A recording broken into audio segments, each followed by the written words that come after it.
sudah. Atau mungkin kode teh itu anaknya, mungkin anaknya supaya ibunya balik lagi ke Karawang, cuma di posisinya bukan di legislatif, bukan di eksekutif mungkin teh. Kalau itu banyak sih ya, banyak ya wacana yang seperti itu. Podcastnya Radar Karawang.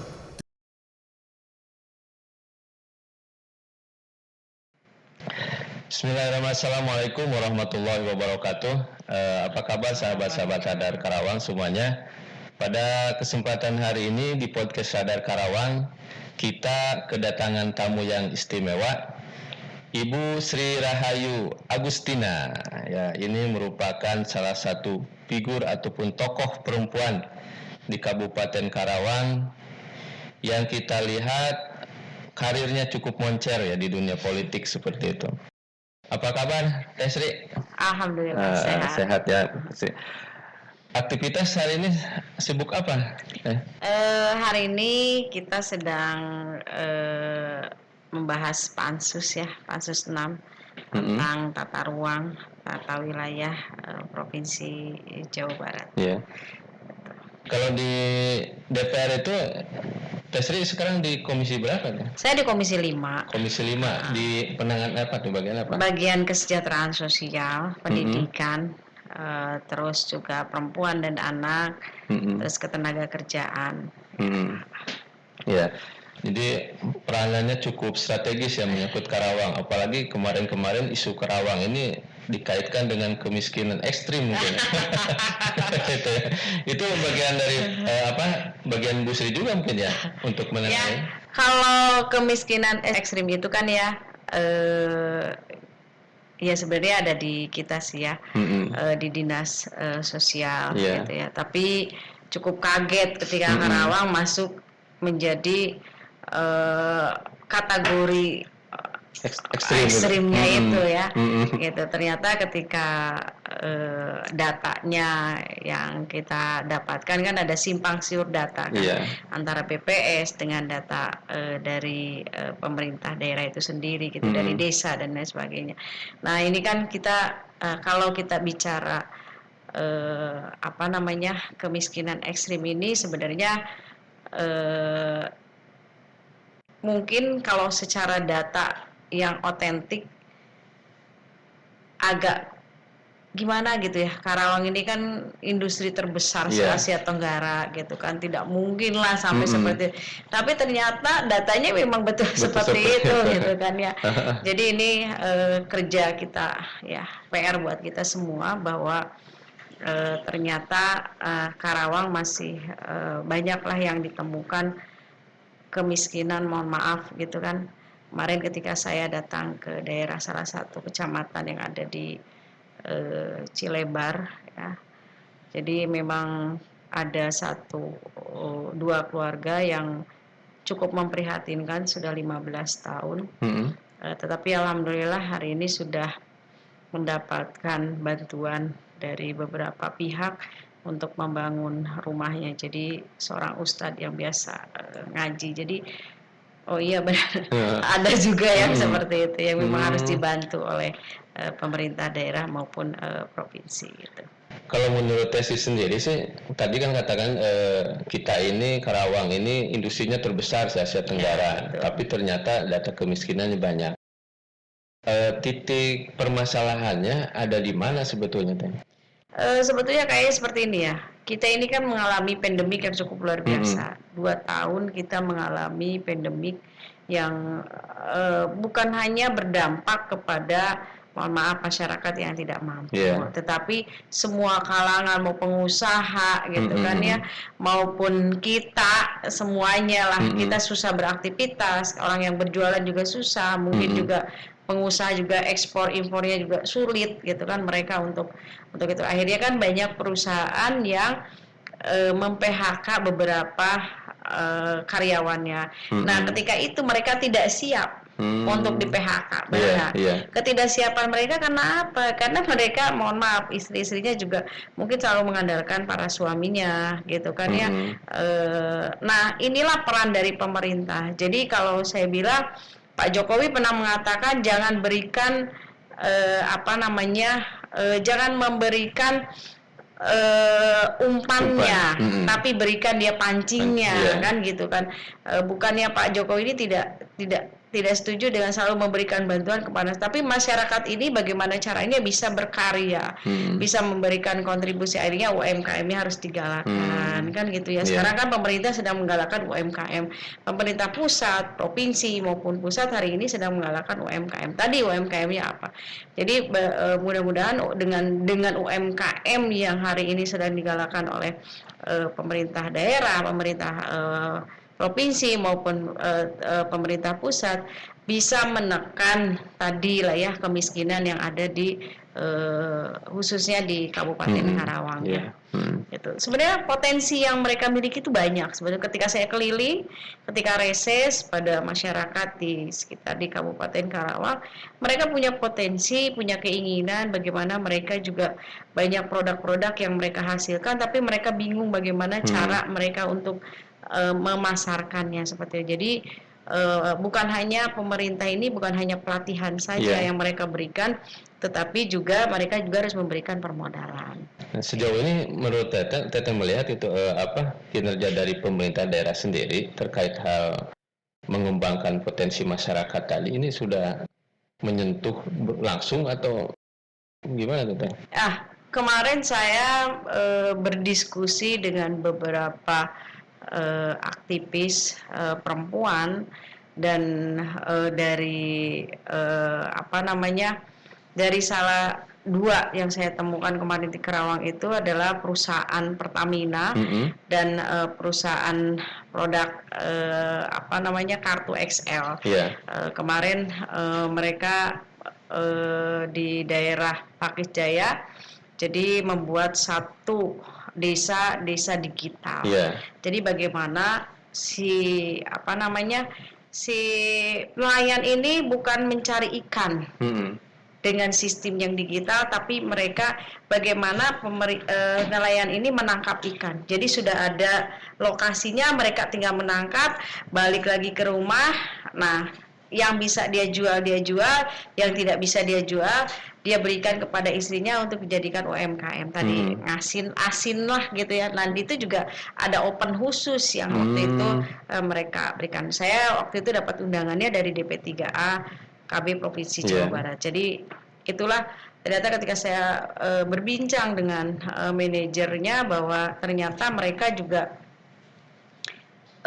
pada akhirnya gitu dia masuk kepada UMKM. Begitupun Pertamina. Kemarin saya dengan Pertamina ada satu binaan di daerah Kelurahan Karawang Kulon, memang kelurahan saya di Karawang Kulon.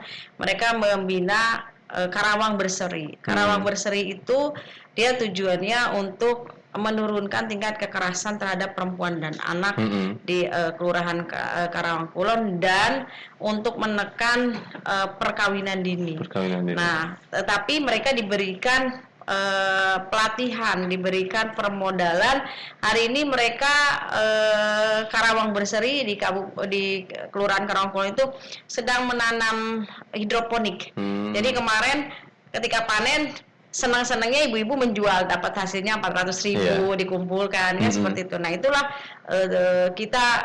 saya juga berharap kepada pemerintah daerah, karena anggaran kita memang tidak memungkinkan untuk mengcover semua UMKM yang ada di Kabupaten Karawang. Bagaimana pemerintah daerah bisa menggandeng perusahaan-perusahaan yang ada di Kabupaten Karawang melalui CSR dan ditunjuklah oleh pemerintah daerah ini UMKM yang sudah berjalan dengan baik, minta dibina dan minta berikan permodalan dan bagaimana mereka untuk memasarkan. Jadi bukan hanya itu, juga Pertamina juga kemarin juga ada di daerahnya Sungai Buntu kalau nggak salah ya.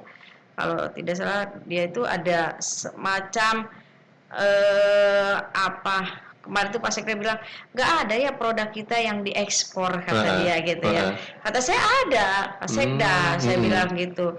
Jadi Pertamina itu dia itu memberikan pelatihan rumput laut dibuat mie ketika pandemik dan dia sudah diekspor gitu ya. Pemerintah kurang ini juga informasi.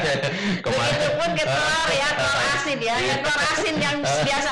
Jadi kayak gini, teman-teman saya kalau ke Kerawang ya, teman-teman Dewan Provinsi dulu ketika ke Kerawang, saya selalu berikan oleh-oleh buat mereka. Oleh-olehnya adalah oleh-oleh Karawang. Khas Karawang. Khas Karawang. Jadi saya kasih berasnya beras Karawang gitu ya. Saya kasih bandengnya bandeng Karawang gitu kan ya.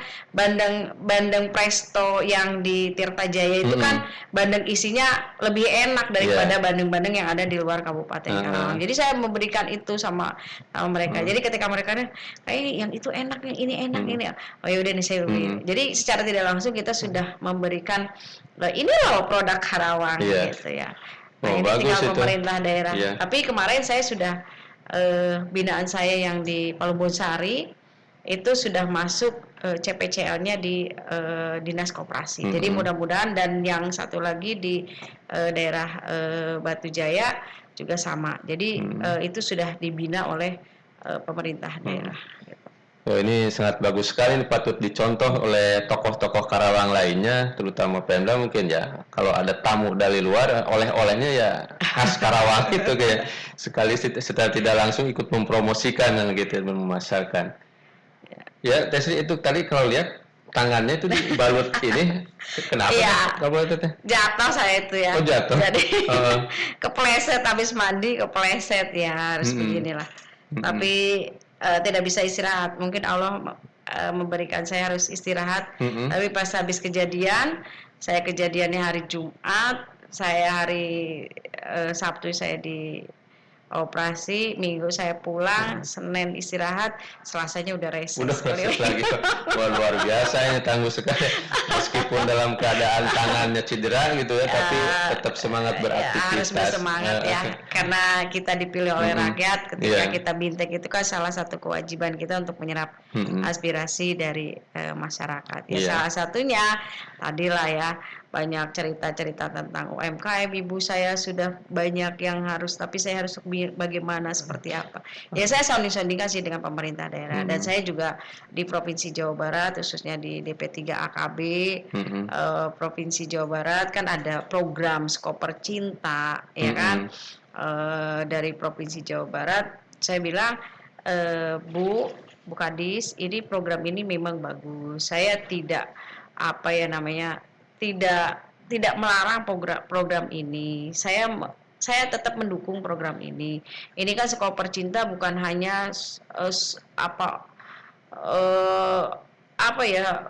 show of loss bahwa ini loh rekor muri.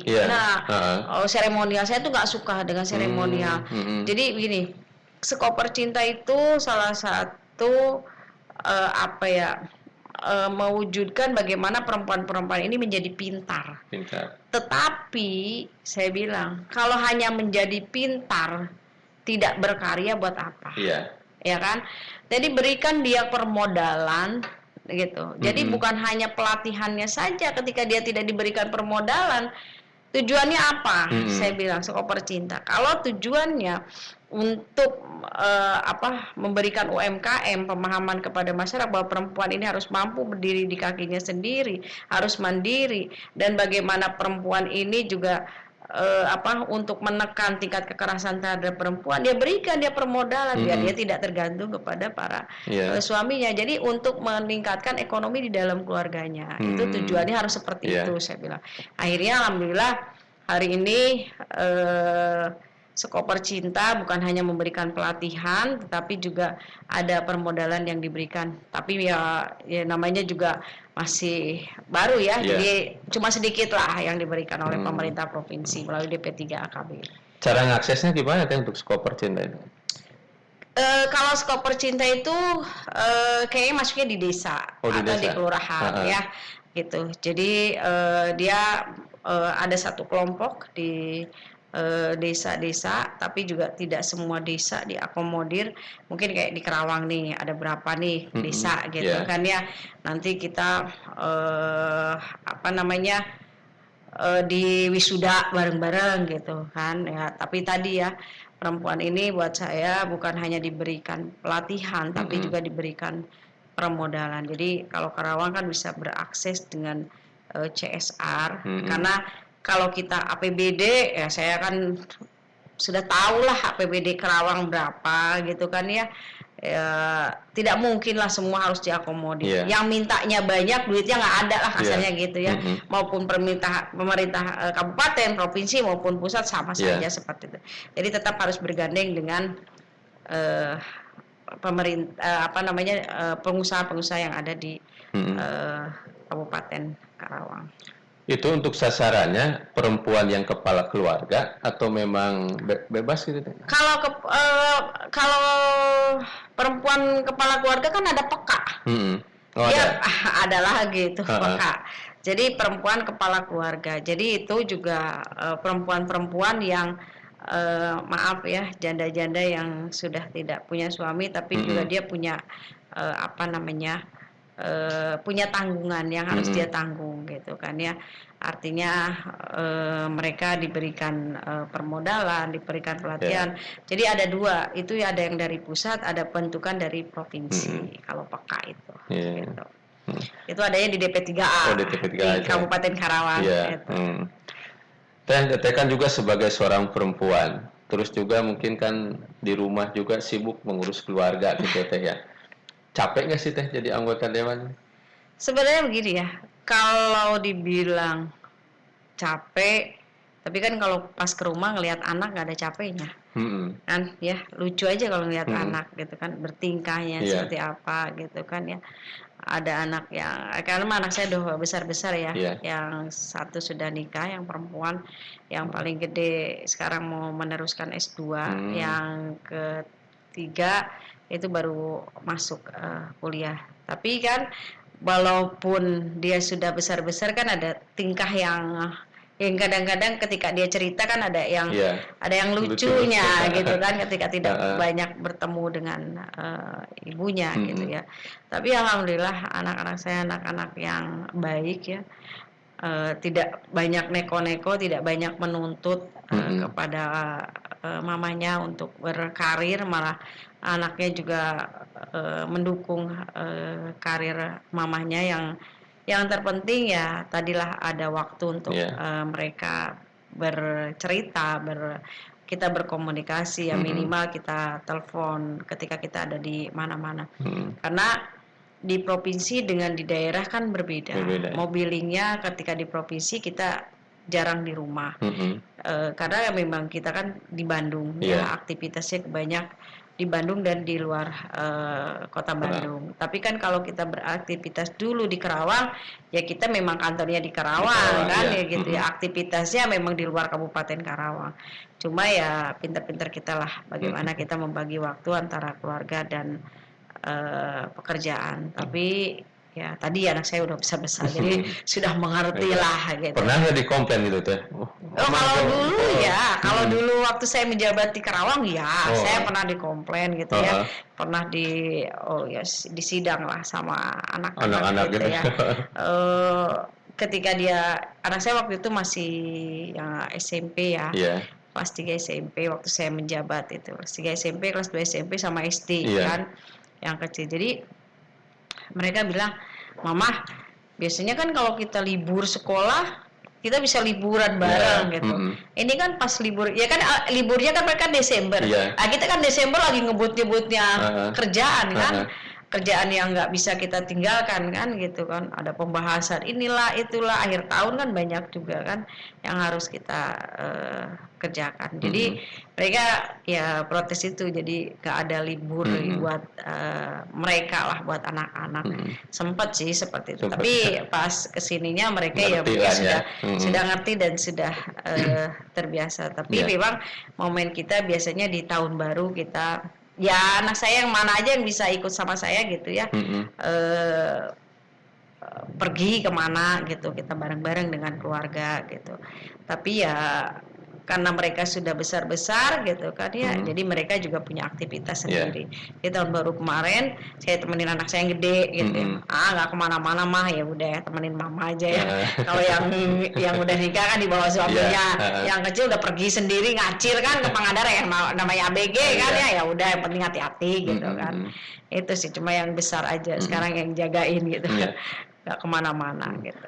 Posisi Tesi sekarang sebagai seorang politisi, lalu juga duduk di provinsi, di DPRD provinsi, ini memang cita-cita Tesi sejak lama atau memang karena ada dorongan dari orang lain atau apa untuk terjun ke dunia politik gitu Teh? Sebenarnya gini ya, saya itu di 2009 orang nggak pada tahu. Saya tuh pernah nyalon di 2009 karena tadi kuota perempuan, keterwakilan kuota perempuan.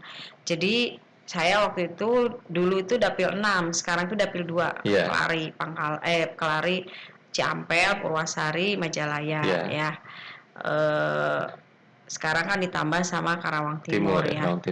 Dulu saya pernah nyalon sempat 2009, tapi saya ya Allah belum berkata ya takdirnya kan berbeda, karena ternyata ketika saya kalah ada yang seneng. Ibu saya sampai bilang gini, mama saya almarhum, alhamdulillah ya Allah katanya, si teteh tentu jadi cina gitunya, mama teh doa tiap malam cina gitu. Ternyata ada oleh ibu saya ya ketika saya, tapi ibu saya tetap depan saya support, tapi tadi ya mungkin mama saya bilang anaknya masih kecil-kecil gitu ya,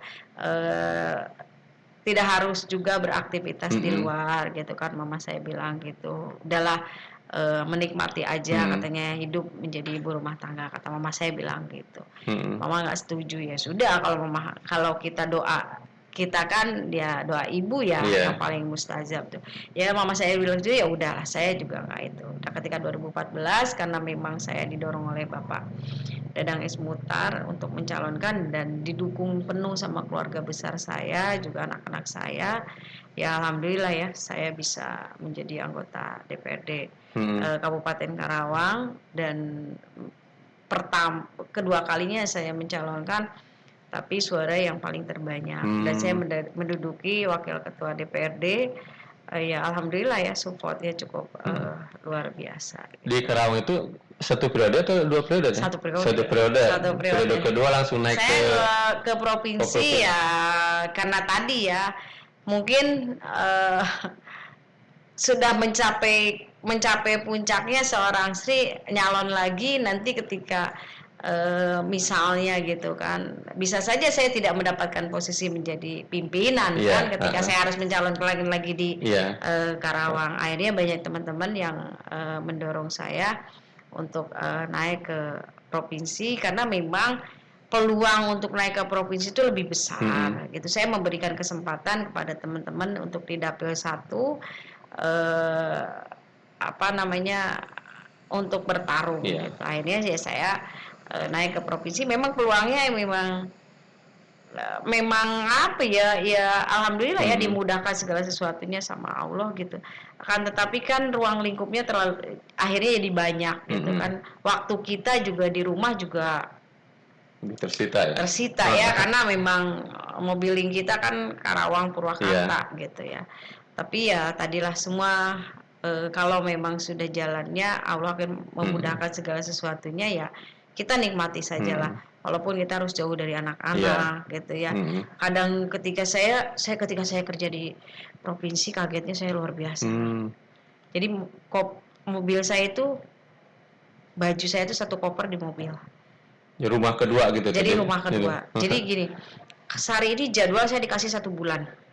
Setiap hari saya keliling ke beberapa kabupaten kota yang ada di Provinsi Jawa Barat, 27 kabupaten kota.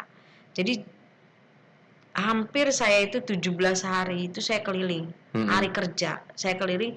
Saya cuma Sabtu Minggu. Itu Sabtu Minggu itu kalau saya nggak ada undangan di Karawang, saya nggak ada istirahat. Tapi ketika saya ada undangan dari teman-teman aktivis gitu ya, mahasiswa, ya saya harus datang ke Karawang. Kalau enggak saya ada acara partai gitu kan. Jadi ketika itu saya kaget lah. Jadi ketika saya datang ke hari ini misalnya ke Bogor, besok ke Jakarta, Jakarta 2 hari misalnya gitu ya. Bogor 2 hari, Jakarta. Nah, nggak mungkin kan saya dari Bogor saya balik lagi ke Bandung. Ke Bandung dulu ya. Nah, saya ini apa? Nginep di Jakarta. Ya kan, saya nginep di Jakarta. Udah gitu, baru besoknya saya kerja. Jakarta 2 hari, kadang 3 hari di Jakarta. Baru pulang ke Bandung, gitu. Tapi kalau misalnya jadi kan gini, kalau anak saya nggak ke Bandung, saya yang pulang ke Karawang. Tapi kalau anak saya main ke Bandung gitu, jadi dia ke Bandung. Jadi tinggal gitu. Jadi pas itu saya kaget banget. Belum lagi kunjungan luar provinsi lama. Kalau di Karawang kan 3 hari kan. Kalau di provinsi 4 hari saya kalah. Sempat ada perasaan ini katanya putus asa gitu. Aduh, capek jadi anggota provinsi. Udah gitu. Enggak sih, kalau itu mah ya tadi ya, segala sesuatu yang namanya pekerjaan kita harus syukuri gitu ya. Perasaan capek mungkin di awal ya gitu kan ya. Karena kan kondisi kita juga tidak fit banget gitu kan ya, harus mobiling terus-terusan, tapi kan ada yang harus kita serap gitu kan, mulai dari pendidikan, dari mulai kesehatan, dari mulai sosial ya, dari mulai ketenaga kerjaan gitu kan ya, kita semua kita akomodir gitu ya, semua kita nanti datang ke sekolahan, SMA, SMK gitu kan ya, belum lagi kita ke rumah sakit kesehatan gitu ya, banyak hal yang harus kita lakukan. Cuma kan jaraknya itu kalau dari Bandung ke Pangandaran, Ciamis, Ciamis, Pangandaran, Tasik ya. Jadi kalau mau ke daerah selatan semua gitu ya. Ke daerah utara semua gitu kan. Mau ke Cirebon gitu. Kan kalau dari Bandung ke Cirebon kan harus ke Kaliurip dulu. Coba kalau di Karawang kan langsung babal ya ke sana ya. Lagi luar provinsi ya. Itulah suka duka di provinsi. Tapi saya merasa nyaman karena saya menjadi anggota. Jadi bebannya tidak terlalu banyak ketika saya kerja di Karawang ya gitu. Kalau kerja di Karawang menjadi pimpinan kan minimal saya harus standby di kantor kan gitu ya. Kalau ini kan kadang-kadang kan saya juga nggak ikut kunjungan gitu kan kalau di Karawang. Kalau ini kan memang kita anggota ya enjoy aja lah, kita menikmati semua teman-teman dari berbagai kabupaten kota dengan berbagai macam permasalahan mereka ya, kita support satu sama lain gitu. DPRD kabupaten sudah, provinsi sudah, ada rencana naik ke RI kan ya? Ke pusat? Saya kalau ke RI sampai hari ini belum mendapatkan restu dari anak saya ya. Gitu. Apalagi anak saya yang nomor 1. Karena begini ya, kalau saya ke provinsi saya juga ke pusat saya ditawarin. Sampai tadi pun saya ada WA dari DPD Golkar bahwa ibu mau nyalon kemana, ke provinsi atau ke pusat. Saya setelah saya konsul dengan anak saya dan sekretaris DPD Golkar Jawa Barat, saya memang sudahlah nyalon ke provinsi lagi karena memang tadi ya kekurangan perempuan juga kan ke 30% keterwakilan perempuan juga.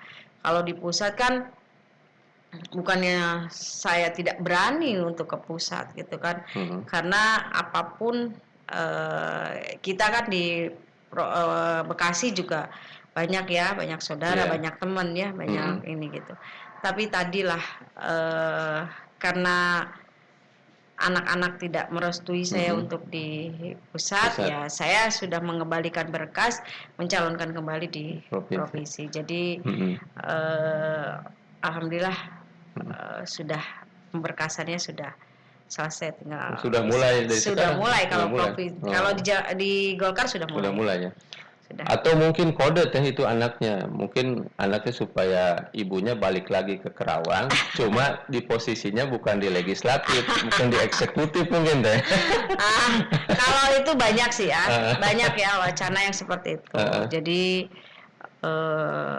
sempat kemarin juga Pak Deddy Mulyadi juga manggil saya gitu, cuma saya belum tergiur untuk masuk ke ranah eksekutif ya, karena buat saya tidak elok dan belum pantas kita selalu membicarakan pilkada Iya. ya, walaupun ketetapan pilkada itu sudah ditetapkan dan tidak ada perubahan menurut Komisi 2 DPR RI pada bulan November 2024. Tetapi buat saya ya termasuk seniornya Kang Opik juga sama lah mendorong saya juga untuk itu gitu ya. Cuma buat saya tidak mudah. Jadi harus banyak berpikir ulang ketika plus minusnya ketika saya di anggota dewan. Plusnya begini ya, memang kita tidak punya kebijakan ya.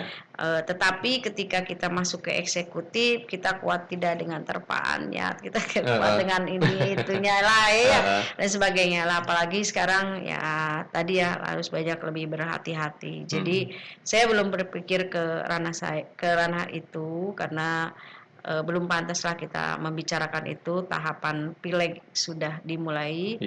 Tapi saya ketika ada perintah dari yang namanya partai, ketika kita berdiri di partai dan dibesarkan oleh partai, ya kita akan menjadikan pertimbangan ya. Kepertimbangan dalam artian bagaimana saya ya harus banyak sholat istirahat dulu lah. Maju kalau kalah juga buat apa? Karena kalau kita sudah duduk jadi anggota dewan gitu kan ya, kalau kita sudah jadi anggota dewan sudah mendapatkan posisi yang enak, apa sih yang dikejar lagi gitu. Jadi jangan kita itu mengejar sesuatu yang belum tentu kita dapatkan. Karena kita sudah diberikan bagian, sudah ditakdirkan sama Allah, jangan mengejar sesuatu yang bukan menjadi milik kita. Jadi kalau berikhtiar dan berdoa ya kita berikhtiar aja dan berdoa. Kemana kita besok berlabuh? Ya itu kan urusan takdir kemana. Jadi jangan gitu. Jadi banyak yang baper ya. banyak yang banyak ke saya seperti itu. Sampai saya juga sama seniornya Kang Opik, saya kamu udah biasa ini. Jangan dulu ketua. Jangan dulu saya hormat sama ketua. Jangan dulu ketua. Biar saya mikir-mikir dulu. Siap. Jadi untuk sementaranya mungkin tetap di provinsi ya. Ya lebih enak lebih nyaman ya. Karena politiknya tidak terlalu kental ya. Beda ketika kita di Kerawang kan, kita kalau di Kerawang langsung maaf ya berhadapan dengan media gitu ya, langsung berhadapan dengan aktivis. Kalau di provinsi kan enggak. Jadi semua ditekel oleh pimpinan, ditekel oleh pimpinan komisi, ditekel oleh ketua fraksi. Itu bedanya ya. Mungkin kan ya hampir sekarang juga teman-teman media masih banyak sih yang bersilaturahmi dengan saya ya. Karena selama saya sakit ini juga saya banyak kegiatannya di Karawang ya, tidak banyak kegiatan di luar Karawang. Jadi mereka masih banyak lah. Tapi kadang-kala ya tadi mereka tidak bisa membedakan mana ranah provinsi, mana ranah kabupaten, itu aja sih. Taunya dewan gitu. Ya, taunya dewan aja. Padahal kan ada kewenangan provinsi, ada kewenangan kabupaten ya. Jadi kadang-kadang udah ini mah ke kabupaten aja, nggak usah ke saya gitu kan. Tapi ya tadi ya saya lebih konsen di provinsi. Tetapi ketika memang ada yang harus saya bantu ya saya bantu. Tapi kan saya juga di Kerawang masih menjabat beberapa organisasi ya, seperti ketua KPPI, ketua Puspa gitu kan. Masih saya menjabat. Jadi masih banyak aktivitas yang saya lakukan di Kabupaten Karawang. Gitu. Kalau boleh tahu teh, ada nggak figur yang yang sangat mempengaruhi karir teteh hingga saat ini gitu kan, jadi ya sukses sekarang lah gitu, yang dijadikan ya teteh anggap sebagai guru ataupun ya memang sangat berpengaruh lah. Kalau saya gini ya, saya berprinsip semua ilmu yang saya dapatkan itu saya ambil dari beberapa pemimpin. Yang baiknya saya ambil, yang jeleknya saya tidak ambil, gitu. Jadi saya tidak tidak harus satu partai gitu, tapi figur. Saya melihat adalah sosok figurnya pemimpinannya gayanya begini, yang gayanya seperti ini, gayanya seperti itu. Tapi karena saya dididik oleh Partai Golkar saya dididik oleh Partai Golkar. Ketika saya masuk, saya dididik oleh seorang militer pada Dadang S. Muhtar. Jadi masih melekat tuh saya itu disiplin gitu. Jadi Bu Sri mah kalau acara jam 8 sebelum jam 8 tuh sudah datang gitu ya. Dulu saya ketika saya dulu sebelum masih sekolah ya, masih zaman SMA, saya itu dididik sama Pak Acep Jamhuri, Pak Sekda. Dulu Pak saya itu kan masuk drum band. Oh ya. Beliau itu membina pramuka, membina drum band. Saya masuk di situ. Jadi disiplin saya memang sudah dari semenjak itulah. Jadi kita itu mengambil beberapa karakter bagaimana ketika saya juga dengan Pak Deddy Mulyadi, bagaimana beliau juga respon dengan masyarakat yang tidak mampu gitu kan. Sana mampang birit lah Pak Deddy gitu kan ya. Saya juga dengan figurnya Pak Erlangga yang hari ini bagaimana menggalakkan UMKM. Jadi saya terdorong untuk itu ya. Ya banyaklah figur-figur yang saya kepemimpinan mereka yang saya ambil, tapi saya belajar dari karakter mereka. Jo, saya tuh harus begini. Yang kemarin saya, karena almarhum Mang Odet itu istrinya kan teman saya ya, teman satu komisi. Jadi saya juga mengambil juga dari beliau. Oh, jadi pemimpin tuh harus begini ya, harus begini, harus begini. Yang penting kan buat saya bagaimana hari ini kita tidak banyak nyakitin orang dari bahasa ya, dari pembicaraan, karena Allah sudah menentukan ketika kamu menyakiti orang gitu kan, orang yang terzolimi itu maka doanya akan dikabulkan Allah. Jadi bukan karena itu kita takut sih sama Allah ya, semua kita takut sama Allah. Jadi kepemimpinan Rasulullah juga ya kita ikutin lah dikit-dikit ya. Kalau kita menjadi orang yang sempurna, tidak ada orang yang sempurna, tapi gaya kepemimpinan saya mungkin ketika orang mengatakan Sri itu cepat respon gitu kan ya, selalu cepat tanggap gitu. Mungkin itu karena memang didikan saya juga, nenek saya kan dulu benar-benar luar biasa ya, nenek yang istri tentara yang memang disiplinnya cukup luar biasa. Jadi agak keras dikit ya, karena memang didikan nenek saya agak keras dikit gitu. Jadi banyak lah yang saya ambilnya. Jadi tidak saya harus satu yang enggak lah gitu ya. Jadi banyak yang saya ambil dari gaya kepemimpinan. Jadi kalau saya harus gaya bicaranya harus seperti ini. Saya harus seperti ini. Saya harus seperti ini gitu. Jadi menirukan bagaimana perempuan ini juga harus mampu, harus bisa gitu kan, untuk berdiri di kakinya sendiri. Jadi saya suka meniru mereka aja lah. Siapa yang, kalau saya harus difokuskan kepada satu orang, saya enggak. Karena kalau kita difokuskan kepada satu orang, kan tidak semua dia kelakuannya maaf ya, baik gitu kan. Pasti ada, kan kita harus mendengar juga. Kita kan seorang politisi itu harus mendengar, melihat, melihat dengan matanya sendiri, jangan melihat samar, mendengar jangan katanya, benar nggak? Tapi kan harus yang nyata. Kerja itu kan yang nyata, tidak bisa. Kita tidak bisa iyalah ya itu tadi, saya tidak suka dengan yang namanya seremonial. Jadi saya lebih baik saya turun langsung ke lapangan, saya melihat, mengecek, dan itulah mungkin teman-teman media juga ya tadi ya banyak yang respon ketika WA saya bales gitu kan ya, tapi kadang-kadang lambat ya, mohon maaf, saya juga jarang buka HP gitu kan ya, tapi ya tadi ya selalu saya balas teman-teman media. Ya kita besar, kalau buat saya ya, saya besar karena media, gitu kan ya. Saya bisa jatuh bukan karena media, karena memang mungkin kelakuan saya yang tidak baik kan begitu ya. Media memberikan, media itu kan butuh berita, benar nggak? Tapi kan bagaimana kita juga bisa menjaga silaturahmi dengan teman-teman media, walaupun saya sudah di provinsi ya. Tapi ya tadi dengan menjaga silaturahmi dengan teman-teman media ya alhamdulillah kita bisa sharing gitu kan tentang Karawang. Saya tahu apapun tentang Karawang ya dari teman-teman media lah. Saya nggak mungkin juga harus ada berita apa gitu ya. Buat saya tulisan tinta itu lebih tajam. Ya makanya harus baik-baik lah sama teman-teman media. Kita aja ini. Bukan saya ini ya, bukan saya memang udah emaknya media, bukan lah. Tapi mereka juga butuh sentuhan kita juga butuh mereka. Jadi sama-sama saling membutuhkan gitu kan. Tapi kita juga harus menjaga privasinya masing-masing, privasi kita gitu ya. Teh dari sejak dilantik sampai hari ini gitu jadi anggota provinsi, menurut Teteh pribadi sudah puas nggak sih dengan kinerja Teteh sendiri gitu? Kalau di provinsi belum puas ya. Belum puas karena ternyata provinsi ini gini loh. Jadi provinsi ini kan banyaknya kan bantuan ke ke daerah-daerah ya, ke kabupaten kota.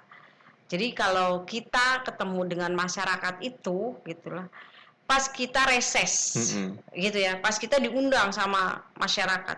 Tapi kalau di Karawang kan ya memang kita kantornya di Karawang, dia ada datang ke kantor gitu kan ya, bersilaturahmi. Nah kalau teman-teman mau ke provinsi pun kadang saya juga tadi kan mobilingnya juga terlalu banyak ya di provinsi. Jadi ketika mau ke Bandung kadang suka janjian bisa ketemu, tapi jarang juga teman-teman media yang ke Bandung ketemu saya gitu. Jadi lebih banyak ya udahlah nanti kita ketemuan di daerah. Jadi bedanya begitulah. Ya kalau saya itu kan kata orang petarung gitu. Jadi kalau di provinsi ya tadi, jadi enaknya duduk manis gitu ya. Jadi kalau di Karawang kan teman-teman aktivis ya ini gitu. Jadi kalau di provinsi juga medianya juga nggak begitu banyak kan gitu ya, Kang. Terus aktivis-aktivisnya nggak sebanyak di Kabupaten Karawang. Jadi lebih nyantai lah ya kalau di provinsi. Tapi kalau buat saya dimanapun saya bekerja ya alhamdulillah saya selalu nyaman gitu kan. Banyaknya aktivis itu lebih membuat kerja kita lebih nyaman atau memang lebih menghambat sebetulnya Teh? Kalau buat saya nggak ada ya, nggak ada hambatan ya karena mereka gini loh. Kadang ketika mereka demo, ya memang mereka senangnya demo, gitu untuk menyuarakan segala sesuatunya mereka dengan demo. Tapi ketika kita duduk bareng, berdiskusi, kita ajak bermusyawarah, mereka akan paham dan mengerti, gitu kan. Kadang kan ya tadi ya, kalau buat saya teman-teman aktivis di mana-mana gitu kan, di Karawang maupun di Bandung, jangan menjadikan beban lah buat mereka, gitu kan. Suara mereka kencang itu bukan berarti mereka itu tidak suka dengan kita. Mungkin cara mereka protes kepada kita untuk bertemu dengan kita ya tadilah begitu. Jadi ada bahasa nama teh Sri teh menihara rese teh gitu kan ya. Masih teh menihese nama gitu kan. Itu kan cara mereka untuk menyampaikan ya. Mungkin kalau saya agak keras dikit mungkin gitu ya. Jadi kan ada salah satu aktivis yang ngirimin rumah yang tidak layak ke saya. Saya diem. Saya diemin dulu gitu.